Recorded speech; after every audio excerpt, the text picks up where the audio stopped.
42% reservation Rahul Gandhi గారు ఏదైతే కామారెడ్డి డిక్లరేషన్లో చెప్పారో దాన్ని ఈరోజు మన ముఖ్యమంత్రి గారు దాన్ని ఒక ఛాలెంజ్గా తీసుకొని రెడ్డి బిడ్డ అయినా కూడా ఈరోజు 42% తెలంగాణలో మేము అమలు చేస్తాము అని చెప్పి కులగణన చేసి ఒక ఆర్డినెన్స్ తీసుకొచ్చి ఆర్డినెన్స్ తోటి అదేవిధంగా మేము క్యాబినెట్లో కూడా దాన్ని ఆమోదం తెలిపి ఆ తర్వాత మేము బిల్లు రూపంలో అసెంబ్లీలో ప్రవేశపెట్టి బిల్లు కూడా పాస్ చేసుకొని మరి అది గవర్నర్ గారి దగ్గరికి పంపినప్పుడు గవర్నర్ ఒక సంతకం పెట్టేసి ఉంటే అక్కడ ఎక్కడ సమస్య వచ్చి ఉండేది కాదు. ఇప్పుడు రోజు 42% తోటి మొన్నటి నోటిఫికేషన్లో ఎలక్షన్స్ జరిగి ఉండేవి. బీజేపీ డ్రామా వల్ల మొత్తం తల్లకిందులైపోయింది. బీసీల ఆశలన్నీ కూడా అడియాశలు అయిపోయినాయి.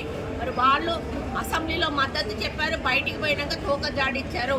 మేము హైకోర్టులో వేస్తే హైకోర్టులో కౌంటర్ వేస్తారు, సుప్రీంకోర్టులో వేస్తే సుప్రీంకోర్టులో కౌంటర్ వేసి ఈరోజు ఆ బిల్లు పాస్ కాకుండా చేసి బీసీలకు అన్యాయం చేశారు. దీనికి ఎందుకు అడ్డుపుల్ల వేయాల్సిన అవసరం ఉన్నది అంటే బీసీలు మనుషులు కారా? బీసీల సంఖ్యకు వాళ్ళకు న్యాయం జరగొద్దా? సంఖ్యాపరంగా మాకు రావాల్సిన న్యాయం మాకు ఎందుకు రాకూడదు అని మన ముఖ్యమంత్రి గారు ఆయన ఫార్వర్డ్ కాస్ట్ అయినా కూడా ఆయన ఎంతో అభిమానంతో ప్రేమతోటి రాహుల్ గాంధీ గారి మీద ఉన్న గౌరవంతో కాంగ్రెస్ పార్టీ ఇచ్చినటువంటి ఒక డిసిషన్ తోటి ఆయన ముందుకు వెళ్ళినప్పుడు ఈరోజు మొత్తంగా ఈ యొక్క బీజేపీ బీఆర్ఎస్ ప్రభుత్వాలు దీన్ని అడ్డుపడి అమలు కాకుండా చేసినటువంటి ఘనత వాళ్ళకు దక్కుతుంది.